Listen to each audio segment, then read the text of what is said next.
አንድ ሕፃን ገና አፉን ፈትቶ ማማ ወይም ፓፓ ከማለቱ በፊት ሌላ ቃል ቢለምድስ፣ አሻንጉሊት አቅፎ መተኛት በሚገባው የለጋነት ዕድሜው በሳምባው ንጹሕ አየር ከመተንፈስ ይልቅ መርዛማ ጭስ ቢምግስ። ይህ የሆሊውድ ፊልም አይደለም። በሰው ሰራሽ አስተውሎት የተፈጠረ ምስልም አይደለም። ይህ በ21ኛው መቶ ክፍለ ዘመን ዓይን ያየው ጆሮ የሰማው አስደንጋጭ እውነታ ነው። ዓለም ሲጋራ ማጨስን እንደ ገዳይ ልማድ ፈርጆ በዘመቻ ሲዋጋ፣ በዚህች አገር ግን ሲጋራ የሕይወት ውሃ ነው። አንድ አገር አለች፣ በደቡብ ምስራቅ እስያ የምትገኝ በሺዎች የሚቆጠሩ ደሴቶች ያሏት የተፈጥሮ ውበት መገለጫ። ግን ከዚህ ውበት በስተጀርባ ወፍራም የትንባሆ ጭስ ሰማያዋን ሸፍኖባታል፣ ውበቷን ጋርዶባታል። በዚህች አገር ሕፃናት ከረሜላ ከመግዛታቸው በፊት ሲጋራ ይገዛሉ። አባቶች ለልጆቻቸው ከመሠረታዊ ምግብ በፊት ሲጋራ ያቀብላሉ። የትንባሆ ኩባንያዎች ከመንግሥት በላይ ጉልበት አላቸው። ዛሬ ወደ ትንባሆ መጫወቻ ሜዳ ወደ ተባለችው ወደ 270 ሚሊዮን ሕዝብ መኖሪያ ወደ ኢንዶኔዥያ እንወስዳችኋለን። የዛሬው ጉዞአችን ስለ ሱስ ብቻ አይደለም፣ ስለ ቢሊዮን ዶላር ቢዝነስ፣ ስለ ፖለቲካ ሴራና ስለ ጠፋው የሕፃናት ንጽሕና ነው። ይህ ግብጦት ቲዩብ ነው። የዛሬ 14 ዓመት ገደማ ዩቲዩብ ገና በደንብ ባልተስፋፋበት ዘመን አንድ ቪዲዮ ኢንተርኔቱን አጥለቀለቀው። ስሙ አሊ ሪዛል ይባላል። ገና የ2 ዓመት ሕፃን ነው። ዳይፐር፣ ሽንት፣ ጨርቅ አላወለቅም። ነገር ግን በቀን 40 ልብ በሉ፣ በቀን 40 ሲጋራዎችን ያጨስ ነበር። ዓለም በድንጋጤ እጁን አፉ ላይ ጫነ። ሲኤንኤን፣ ቢቢሲ፣ አልጀዚራ ሁሉም ካሜራቸውን ወደ ሱማትራ ደሴት አዞሩ። የልጁ እናት ዲያና ለጋዜጠኞች የሰጠችው መልስ ግን የበለጠ አስደንጋጭ ነበር። ሲጋራ ካላጨሰ ይናደዳል፣ ራሱን ያመዋል፣ ያለቅሳል። ሲጋራ ሲያጨስ ግን ሰላም ይሆናል አለች። ለእሷ የልጇ ጤና መታወክ ሳይሆን የሚያስጨንቃት የልጇ ለሲጋራ የሚያሳየው ጩኸት ነበር። አባቱማ ልጅ ጤነኛ ይመስለኛል፣ ምንም ችግር የለበትም ሲል ተደመጠ። ለአንድ ሲጋራ ፓኬት የሚከፍሉት ገንዘብ ከቤተሰቡ የምግብ ወጪ ጋር የሚመጣጠን ቢሆንም ምርጫቸው ግን ጭሱ ነበር። ይህ የአሊ ታሪክ ግን የበረዶው ጫፍ ብቻ ነው። አሊ የታየውና ዓለምን ያስደነገጠው ምሳሌ ነው። ነገር ግን በኢንዶኔዥያ መንደሮች ውስጥ ካሜራ የማይደርስባቸው፣ ሪፖርተር የማይዘግባቸው ሚሊዮን አሊዎች አሉ። በኢንዶኔዥያ ከ10 እስከ 14 ዓመት ዕድሜ ክልል ውስጥ ያሉ ሕፃናት ሲጋራ ማጨስ የተለመደ ነው። ለምን ያሉ እንደሆን መልሱ ቀላል ነው። በዚህች አገር ሲጋራ እንደ አደገኛ ዕፅ ሳይሆን እንደ ባህል፣ እንደ ወንድነት መለኪያ፣ እንዲያውም እንደ ቫይታሚን ነው የሚቆጠረው። ታዲያ ይህ እንዴት ሊሆን ቻለ? ይህንን እንቆቅልሽ ለመፍታት ወደ ኋላ ወደ ባህሉና ወደ ኢኮኖሚው መሠረት መውረድ አለብን። በአብዛኛው ዓለም ሲጋራ ሲባል የደረቀ የትንባሆ ቅጠልና ኒኮቲን ነው። በኢንዶኔዥያ ግን ነገሩ ለየት ይላል። እዚህ ክሬቴክ ወይም ክሪቴክ የሚባል ነገር አለ። ክሬቴክ የትንባሆና የቅርንፉድ ውህድ ነው። ሲያጨሱት ክራክ ክራክ የሚል ድምፅ ስላለው ስሙን አግኝቷል። ሽታው እንደ ማር ይጣፍጣል። ሲስቡት ጉሮሮ አይከረክርም። ጣዕሙ እንደ ከረሜላ ነው። ይህ ሕፃናቱን ለማጥመድ ወሳኙ ዘዴ ሆኖ ተገኝቷል። ትንባሆ አምራች ኩባንያዎች ይህንን ጣፋጭ ውህደት ተጠቅመው ሕፃናቱን በቀላሉ ወደ ወጥመድ አስገባሉ። አንድ ሕፃን መራራውን የትንባሆ ጭስ ለመጀመሪያ ጊዜ ቢሞክረው ሊተፋው ይችላል። ነገር ግን የሚጣፍጥ ሽታው ደስ የሚልና አእምሮን የሚደነዝዝ ክሬቲክ ሲሆን መልሱ ግልጽ ነው። በኢንዶኔዥያ ከ60 ዓመት በላይ የሚሆኑ ወንዶች ያጨሳሉ። አዎ ሰምታችኋል። ከግማሽ በላይ የሚሆነው የወንድ ሕዝብ አጫሽ ነው። በአውሮፓና አሜሪካ ይህ ቁጥር እየቀነሰ ሲሄድ፣ በኢንዶኔዥያ ግን በሮኬት ፍጥነት እያደገ ነው። እዚህ ወንድ ለመባል ማጨስ ግዴታ ነው። ባይገርማችሁ ሲጋራ የማያጨስ ወንድ እንደ ሴት ይቆጠራል። በማኅበራዊ ስብሰባዎች፣ በሰርግ፣ በለቅሶ ሲጋራ እንደ ቡና ወይም ሻይ ይቀርብልሃል። እንግዳ ሲመጣ ሲጋራ መጋበዝ የክብር ምልክት ነው። ታዲያ በዚህ ባህል ውስጥ ያደገ ሕፃን አባቱ ሲያጨስ፣ አስተማሪው ሲያጨስ፣ ዶክተሩ ሳይቀር ሲያጨስ እያየ ከማጨስ ውጪ ሌላ ምን አማራጭ ይኖረዋል? አሁን ወደ ዋናው የጨዋታው ሜዳ እንግባ። ይህ ሁሉ ጭስ ዝም ብሎ የሚጤስ አይደለም። ከበስተጀርባው በቢሊዮን የሚቆጠር ዶላር አለ። ኢንዶኔዥያ ያለ ትንባሆ ኩባንያዎች ገነት ናት። በአሜሪካና በአውሮፓ ጥብቅ ሕግ ከፍተኛ ግብርና የማስታወቂያ አገዳ የገበያውን በር ሲዘጋባቸው፣ እነዚህ ግዙፍ የሞት ነጋዴዎች ፊታቸውን ወደ ታዳጊ አገራት አዞሩ። ኢንዶኔዥያ ደግሞ ቀዳሚዋ ምርጫ ነበረች። እንደ አውሮፓውያን ዘመን አቆጣጠር በ2005 ዓመተ ምህረት የዓለማችን ግዙፉ የትንባሆ ኩባንያ ፊሊፕ ሞሪስ የኢንዶኔዥያውን ሳምፖርና የተባለ ኩባንያ በ5 ቢሊዮን ዶላር ገዛው። ይህ ግዢ ለኢንዶኔዥያውያኑ የኢኮኖሚ ትልቅ ዜና ነበር። ለሕዝቡ ጤና ግን የሞት ደወል ነበር። እነዚህ ኩባንያዎች በኢንዶኔዥያ ውስጥ ያላቸው ጉልበት በአሜሪካ ፕሬዝዳንቱ ካላቸው ጉልበት ይበልጣል ቢባል ማጋነን አይሆንም። በኢንዶኔዥያ የትንባሆ ማስታወቂያዎች በሁሉም ቦታ አሉ።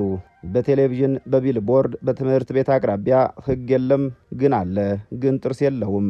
የሚገርመው ነገር እነዚህ ኩባንያዎች የሚያደርጉት ስፖንሰርሺፕ ነው። የሀገሪቱን ምርጥ የእግር ኳስ ሊግ ስፖንሰር የሚያደርጉት እነሱ ናቸው። ታዋቂ የሙዚቃ ኮንሰርቶችን የሚያዘጋጁት እነሱ ናቸው። ይባስ ብሎም ለድሃ ተማሪዎች የትምህርት ዕድል ወይም ስኮላርሺፕ የሚሰጡት የትንባሆ ኩባንያዎች ናቸው። እስኪ አስቡት፣ አንድ ሕፃን ትምህርት ለመማር የትንባሆ ኩባንያ እጅ ማየት አለበት። ያ ኩባንያ የሕይወት አዳኝ ተደርጎ በሕፃኑ አእምሮ ውስጥ ይሳላል። ይህ የግብይት ስልት ወይም ማርኬቲንግ ስትራቴጂ ሳይሆን የትውልድ አእምሮን መጥለፍ ወይም ብሬን ዌሽንግ ሥራ ነው። የጃሩምና የጉዳንግ ጋራም ባለቤቶች የአገሪቱ ቀዳሚ ቢሊዮነሮች ናቸው። ሀብታቸው የተገነባው በድሆች ሳምባ ላይ ነው። መንግስትማ ከእነዚህ ኩባንያዎች በሚሰበስበው ግብር ህልውናውን አስረክቧል።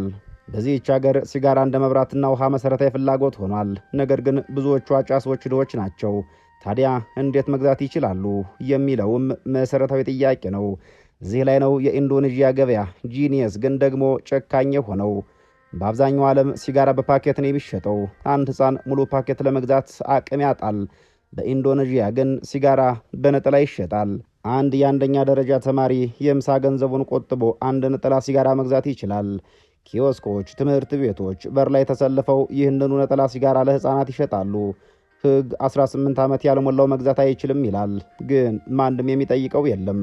ጥናቶች እንደሚያሳዩት ድሃ የኢንዶኔዥያውያን ቤተሰቦች ከምግብ ከትምህርትና ከጤና ወጪ ይልቅ ለሲጋራ የሚያወጡት ገንዘብ ይበልጣል። አባትየው በካንሰር ይታመማል። ቤተሰቡ ለሕክምና ያለውን ይሸጣል። ልጆች ትምህርት ያቋርጣሉ። እነዛ ልጆች በጭንቀት ወይም በባህል ተጽዕኖ መልሰው ሲጋራ ይጀምራሉ። የድህነትና የሱስ አዙሪት ወይም ቫኪዩስ ሳይክል በዚህ መልኩ ይቀጥላል። አንድ አባት በቃለ መጠይቅ ላይ እንዲህ ይላሉ። ለልጆች ወተት አልገዛ ይሆናል፣ ግን ሲጋራዬን ማቆም አልችልም። ሲጋራ ሳላጭስ መስራት አልችልም። ካልሰራሁ ደግሞ ቤተሰቤን ማስተዳደር አልችልም።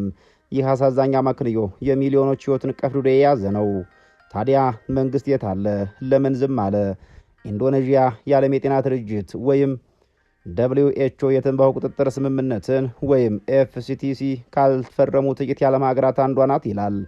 ኤርትራ፣ ሶማሊያና ኢንዶኔዥያ ከዝርዝሩ ውስጥ ጎልተው ይታያሉ። መንግሥት በሁለት ነገሮች ተወጥሯል። አንደኛው ከትንባሆ የሚገኘው ከፍተኛ የግብር ገቢ ሲሆን፣ ሁለተኛው በትንባሆ እርሻና ፋብሪካዎች ውስጥ የሚሰሩ ሚሊዮን ዜጎች ናቸው። ፖለቲከኞች ትንባሆ ከተከለከል ገበሬው ይራባል፣ ስራ አጥነት ይስፋፋል የሚል ካርድ ይመዛሉ። ይህ ግን ግማሽ እውነት ነው። ዓለም አቀፍ ተቋማት እንደሚሉት ትንባሆ በሚያስከትሉ የጤና ችግር ምክንያት መንግሥት የሚያወጣው ወጪ ከትንባሆ ከሚያገኘው ገቢ በእጥፍ ይበልጣል። ግን ፖለቲካ የዛሬን እንጂ የነገን አያይም። የጤና ሚኒስትር ጥብቅ ሕግ ለማውጣት ሲሞክር ከፓርላማው ከኢንዱስትሪ ሚኒስትሩና ከትንባሆ ሎቢስቶች ከፍተኛ ተቃውሞ ይገጥመዋል። ረቂቅ ሕጎች ጠረጴዛ ስር ይጣላሉ ወይም ደግሞ ትርጉም የሌላቸው ሆነው ይጸድቃሉ። ለምሳሌም ሲጋራ ማጨስ ለጤና ጎጂ ነው የሚል ምስል ሲጋራ ፖኬት ላይ እንዲለጠፍ ተወሰነ። ነገር ግን የኢንዶኔዥያ ሲጋራ ፖኬቶች ላይ የሚለጠፈው ምስል ከሌላው ዓለም ጋር ሲነጻጸር በጣም ትንሽና የማይታይ ነው። እንዲያውም አንዳንዶቹ እንደ ፋሽን ዲዛይን ነው የሚያዩት። ሁሉም ነገር ጨለማ አይደለም። ለውጥ ፈላጊዎች አሉ። የሲጋራ ጭስ ያፈነው ትውልድ እንዲላቀቅ የሚታገሉ ጀግኖችም አሉ። አሊ ሪዛል ያ የቀን 40 ሲጋራ ያጨስ የነበረው ሕፃን በልዩ የሕክምና ክትትል ከሱስ ተላቋል። ዛሬ ጤነኛ ወጣት ሆኗል። የእሱ መዳን ለብዙዎች ተስፋ ሰጥቷል። የሲጋራን ዋጋ ከፍ ለማድረግ ሕፃናት እንዳይገዙ የሚከለክሉ ጥብቅ ደንቦች ለማስፈጸም የሚደረጉ እንቅስቃሴዎችም አሉ። በማህበራዊ ሚዲያው የሚንቀሳቀሱ ወጣቶች ማጨስ አሪፍ አይደለም፣ ስሞኪንግ ኢዝ ኖት ኩል የሚል ዘመቻ ጀምረዋል። ነገር ግን ተራራው ገና አልተናደም። የትንባሆ ኩባንያዎች አዳዲስ ምርቶቻቸውን፣ ኤሌክትሮኒክ ሲጋራዎቻቸውን እያስተዋወቁ ናቸው። የድሮን ሱስ በዘመናዊ መንገድ እየሸጡት ነው። የኢንዶኔዥያ ታሪክ የጤናና የገንዘብ ጦርነት ማሳያ ነው። አንድ አገር ለዜጎቿ ጤና ቅድሚያ ትሰጣለች ወይስ ለኩባንያዎቿ ትርፍ? ሕፃናት ማደግ መማርና መጫወት ሲገባቸው የካንሰር ታካሚ የሚሆኑባት አገር ኢንዶኔዥያ። እድገቱ ምኑ ላይ ነው? የኢኮኖሚው ሲያድግ የሰው ልጅ ዕድሜው ካጠረ ያ ኢኮኖሚ የማን ነው? የአልዲ ሪዛል ፎቶ ዓለምን ያስደነገጠ ሆኖ አልፏል። ነገር ግን ዛሬም ኢንዶኔዥያ ውስጥ በቢሊዮን የሚቆጠሩ ሕፃናት በሲጋራ ጭስ ታፍነዋል። እነርሱን የሚያድኗቸው የዓለም ጩኸት ሳይሆን የራሳቸው መንግሥት ቆራጥነትና ቆራጥ ውሳኔ ሰጭነት ብቻ ነው። እስከዚያው ድረስ ግን በኢንዶኔዥያ ምድር አሻንጉሊት መያዝ በሚገባቸው እጆች ላይተር መለኮሱ ይቀጥላል። ይህ ሕፃናት ጭስ የሚያጨሱባት አገር ታሪክ ገና አልተፈጸመም። እንዲያውም አሁን ነው ወደ ውስጠኛውና ወደ ባሰው የአጋንንት መንደር የምንገባው።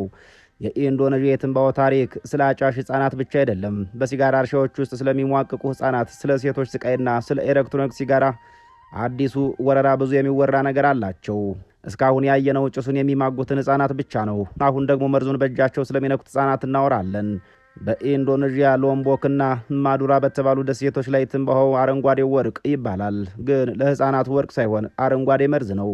እነዚህ ሕፃናት ትምህርት ቤት የሉም። ከጠዋት እስከ ማታ በፀሐይ ንዳድ ውስጥ የትንባሆ ቅጠል ይለቅማሉ። አደጋው ግን የፀሐዩ ሙቀት አይደለም። አደጋው ቅጠሉ ራሱ ነው። ግሪን ቱባኮ ሲክነስ፣ ይህ በቆዳ አማካኝነት የሚተላለፍ የኒኮቲን መርዝ ነው። አንድ ሕፃን እርጥብ የትንባሆ ቅጠል ሲነካ ኒኮቲኑ በቀጥታ ወደ ደሙ ይገባል። ጥናቶች እንደሚያረጋግጡት አንድ በትንባሆ እርሻ የሚውለው ሕፃን አንድም ሲጋራ ባፉ ሳይነካ በቀን 50 ሲጋራዎችን ያጨሰ ያህል ኒኮቲን ወደ ሰውነቱ ይገባል እንደማለት ነው። እነዚህ ሕፃናት ያስታውካሉ፣ ራሳቸውን ይስታሉ፣ የልብ ምታቸው ይበዛል። ወላጆቻቸው ግን ፀሐይ መትቶት ነው ወይም ክፉ መንፈስ ነው ብለው ያልፉታል። እውነታው ግን የልጆቻቸው ሰውነት በኒኮቲን ጎርፍ እየተጥለቀለቀ ነው። ትንባሆ አምራች ኩባንያዎቹ ይህንን ያውቁታል፣ በደንብ ያውቁታል። ነገር ግን ርካሽ ጉልበት ስለሆነ ዝምታን መርጠዋል። በቲቪ መስኮት ስለ ማህበረሰቡ እንሰራለን እያሉ በመስክ ላይ ግን የሕፃናትን ስላብና ደም ወደ ዶላር ይቀይራሉ። የኢንዶኔዥያ ባህል አንድ የሚገርም ግጭት ወይም ፓራዶክስ አለው። ወንዶች ማጨስ እንደ ጀግንነት ሲቆጠር፣ ሴቶች ማጨስ ግን እንደ ነውር ይቆጠራል። ሴት አጫሾች ከ5 በመቶ በታች ናቸው። ታዲያ የሳምባ ካንሰር በኢንዶኔዥያ ሴቶች ላይ ለምን በዛ? መልሱ የቤት ውስጥ ብክለት የሚሰኘው ነው። ኢንዶኔዥያዊት ሴት አታጨስም፣ ግን ታገባለች። ባሏ ደግሞ ሰንበሌ ወይም ቼን ስሞከር ነው። ቤት ውስጥ፣ መኪና ውስጥ፣ መኝታ ቤት ውስጥ ያጨሳል። እሷ ሳትፈልግ ምርጫ ሳይኖራት የባሏን ጭስ ትጋራለች። በዚህች አገር ከ90 ሚሊዮን በላይ ሴቶችና ሕፃናት ተገብሩ አጫሾች ወይም ፓሲቭ ስሞከርስ ናቸው። ባል ሲዝናና ሚስትና ልጆች በካንሰርና በአስም ይታመማሉ። አንዲት የካንሰር ህመምተኛ በሆስፒታል አልጋ ላይ ሆና የተናገረችው ልብ ይሰብራል። በሕይወት የአንድም ቀን ሲጋራ ነክቼ አላውቅም። ነገር ግን ባሌ በቀን 2 ፓኬት ያጨስ ነበር። ዛሬ እሱ በሕይወት አለ፣ እኔ ግን ለመሞት እየጠበቅኩ ነው። ይህ የጾታ እኩልነት ጥያቄ ብቻ አይደለም፣ የሰብአዊ መብት ጥሰትም ጭምር ነው። ንጹሕ አየር የመተንፈስ መብት። እስቲ ስለ ገንዘብ እናውራ። የትንባሆ ኩባንያዎች መንግስትን ግብር እንከፍላለን፣ አገር እናሳድጋለን ይላሉ። ይህ ግን የሂሳብ ስሌቱ አንድ ገጽ ብቻ ነው። ኢንዶኔዥያ BPJS የተሰኘ ሁለንተና የጤና መድህን ወይም ዩኒቨርሳል ሄልዝ ኬር ስርዓት ያላት አገር ናት። መንግስት ስለ ዜጎቿ ሕክምና የሚከፍልበት ስርዓት። ነገር ግን ይህ ስርዓት አሁን የከሰረ ነው። ለምን ያሉ እንደሆን በሲጋራ ምክንያት የሚመጡ በሽታዎችን ለማከም የሚወጣው ወጪ መንግስት ከሲጋራ ግብር የሚያገኘው ገቢ በ3 እጥፍ ይበልጣል። እስኪ ያስቡት። መንግስት ከትንባሆ ኩባንያ $1 ግብር ይቀበላል። ከዚያ በዚያው ኩባንያ ምርት የታመመውን ዜጋ ለማከም $3 ያወጣል። ይህ ምን አይነት ቢዝነስ ነው? ይህ የኢኮኖሚ ራስ ማጥፋት ወይም ኢኮኖሚክ ሱሳይድ የሚሰኘው ነው። ሆስፒታሎች በልብ ህመም፣ በስትሮክና በሳምባ ካንሰር ታካሚዎች ተሞልተዋል። አብዛኞቹ ደግሞ ገና በለጋ ወጣትነት ዕድሜ ላይ የሚገኙ ናቸው። አገሪቱ አምራች ዜጎቿ በሲጋራ እየቀበረች እንዴት ወደፊት መራመድ ትችላለች? የትንባሆ ኩባንያዎች ሞኞች አይደሉም። ዓለም እየተቀየረ እንደሆነ ያውቃሉ። ስለዚህ ቆዳቸውን ቀየሩ። አዲስ እባብ ቫፕ ይባላሉ። በኢንዶኔዥያ ከተሞች አዲስ ወረርሽኝ ወጥቷል። ባህላዊውን ክሬቲክ የናቁ ዘመናዊ ወጣቶች አሁን አንገታቸው ላይ ፍላሽ ዲስክ የሚመስል ነገር አንጠልጥሎ ይታያሉ። ኩባንያዎች ይህ ከሲጋራ ያነሰ ጉዳት አለው ብሎ ይሰብካሉ። ጣዕሙን ደግሞ በስትሮቤሪ በቸኮሌትና በሚንት አድርገውታል። ኢላማቸው ማን ነው? አሁንም ሕፃናትና ወጣቶቹ። በኢንስታግራም እና በቲክቶክ ላይ ታዋቂ ሰዎች ወይም ኢንፍሉዌንሰሮች ቫፕ ሲያጨሱ ይታያሉ። መልእክቱ ግልጽ ነው። ዘመናዊ ለመሆን ቫፕ አድርግ እያሉ ናቸው። መንግስት ባህላዊውን ሲጋራ መቆጣጠር አቅቶት እየተንገዳገደ ባለበት በዚህ ወቅት አሁን ደግሞ ቁጥጥር የሌለበት የኤሌክትሮኒክ ሲጋራ ገበያ መጣበት። የ2045ቱ የኢንዶኔዥያ ትውልድ የኒኮቲን ባሪያ ሆኖ እንዲቀጥል ቴክኖሎጂውም ማገዘም። ይህ ሁሉ ሲሆን ለምን ሕግ አይወጣም? ለምን ጠንካራ እርምጃ አይወሰድም? መልሱ የፖለቲካዊ ሽርድር ውስጥ ነው ይላሉ። በኢንዶኔዥያ ምርጫ ሲመጣ የትንባሆ ኩባንያዎች የፖለቲከኞችን ኤቲኤም ናቸው። የምርጫ ቅስቀሳውን የሚያደርጉት እነሱ ናቸው። ወደ መንደሮች የሚላከውን እርዳታ የሚሸፍኑት እነሱ ናቸው። አንድ ፓርላማ አባል በጠዋት ተነስቶ ትንባሆ ይከለከል ቢል ማታውኑ ከፓርቲው ይባረራል። ወይም በሚቀጥለው ምርጫ ድምፅ አያገኝም። ምክንያቱም ትንባሆ የህዝብ እንጀራ ነው የሚለው ትረካ ስር ሰዷል። ሎቢስቶች ፓርላማውን ተቆጣጥረውታል። ህጉ ገና ረቂቅ ሆኖ ሲቀርብ ጥርሱንና ጥፍሩን ነቅለው አሽመድምደው ነው የሚያጸድቁት። የኢንዶኔዥያ ዲሞክራሲያዊ ሀገር ናት። ነገር ግን በዚህ ጉዳይ ላይ ዲሞክራሲው በገንዘብ ተጠልፏል። የህዝብ ድምፅ ከኩባንያዎች ዶላር በታች ሆኗል። ጨለማው ቢበረታም ፈጽሞ አልጠፋም። ተስፋ የሚሰጡ እንቅስቃሴዎችም አሉ። የጭስ አልባ ወጣቶች ንቅናቄ ወይም ስሞክ ፍሪ ዩዝ ሙቭመንት እየተጠናከረ መጥቷል። ወጣቶቹ በማህበራዊ ሚዲያው መንግስት እየሞገቱ ነው። አንዳንድ ከተሞች ለምሳሌ ቦጎር የትንባሆ ማስታወቂያን ሙሉ በሙሉ ከልክለዋል። የሙስሊም ተቋማትም ድምፃቸውን ማሰማት ጀምረዋል። ማጨስ ሐራም ወይም የተከለከለ ነው የሚሉ ፈተናዎች እየወጡ ናቸው። ምንም እንኳን በሁሉም ተቀባይነት ባይኖረውም ለውጥ እየመጣ ነው። ዓለም አቀፍ ጫናም እየበረታ ነው። ኢንዶኔዥያ የዓለም መሳቂያ ላለመሆን ስትል አንዳንድ እርምጃዎችን ለመውሰድ እየተገደደች ነው። ነፃነቷን በተቀዳጀች በ100ኛው ዓመት ከዓለማችን 5 ቀዳሚ የኢኮኖሚዎች አንዷ መሆን ትፈልጋለች። የወርቃማውን ትውልድ ጎልደን ጄኔሬሽን ራዕይ ሰንቃለች። ነገር ግን ወርቃማው ትውልድ ሳምባው ከከሰለ፣ አእምሮ በኒኮቲን ከደነዘዘ ህልሙ ቅዠት ይሆናል። ዛሬ ያየነው ታሪክ የአንድ ሀገር ብቻ አይደለም። ማንኛውም ታዳጊ ሀገር የውጭ ኢንቨስትመንትንና የህዝብ ጤንነትን እንዴት ማጣጣም እንዳለበት የሚያሳይ ማስጠንቀቂያ ነው። ኢንዶኔዥያ መስቀለኛ መንገድ ላይ ናት። አንደኛው መንገድ ወደ ትርፍ፣ ሌላኛው መንገድ ወደ ጤና ይወስዳል። ምርጫው የሷ ነው። ግን ዋጋውን የሚከፍሉት ገና ያልተወለዱና ያላደጉ ህጻናት ናቸው። አልዲ ሪዛ ለማጨሱን አቁሟል። ኢንዶኔዥያ ግን አሁንም እያጨሰች ነው። በሌላ ቪዲዮ ድጋሜ እስክንገናኝ ከጭስ የጸዳ ጤናማ ጊዜ እንዲሆንላችሁ እንመኛለን።